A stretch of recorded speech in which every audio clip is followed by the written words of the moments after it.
Hello guys, welcome to my YouTube channel. ඉතින් අද අපි හදන්න යන්නේ නාරං කැවුම්.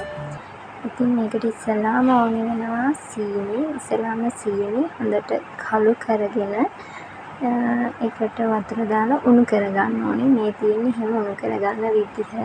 ඊළඟට අපිට ඕනේ වෙනවා ගාගත්ත පොල්. ඒ වගේම බැදලා පියලි කරගත්ත මුං යට. ඊළඟට ඕන වෙනවා කොටාගත් පිටි. මේ තියෙන්නේ අපි හදාගත්ත සීනි පැණි එක. ඉතින් මේ විදිහට අපි හොඳට කාර ගන්න ඕනේ මද ගින්නේ.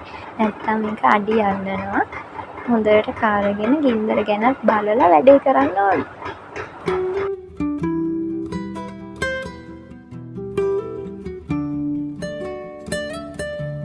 දැන් ඉතින් අපේ පැණි එකේ පදම ගානට ඇවිත් තියෙන්නේ. මේ විදිහට අපි හැන්දුවෙන් දානකොට ගානට උකුවට වැටෙනවා.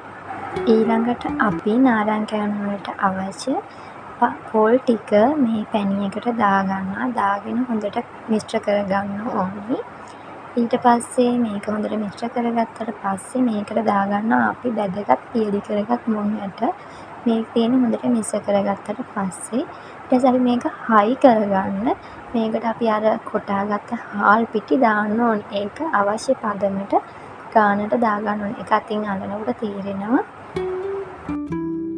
ඊට පස්සේ අපි මේ විදියට චූටි ගුලි හදාගන්න ඕනේ.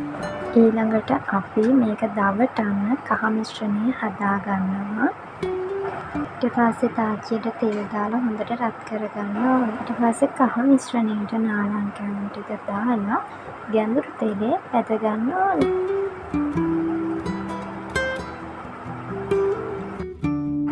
මේ තියෙන අපි මේ විදියට බැදගෙන අවසානයේ ආපු නාරං කැවුම්.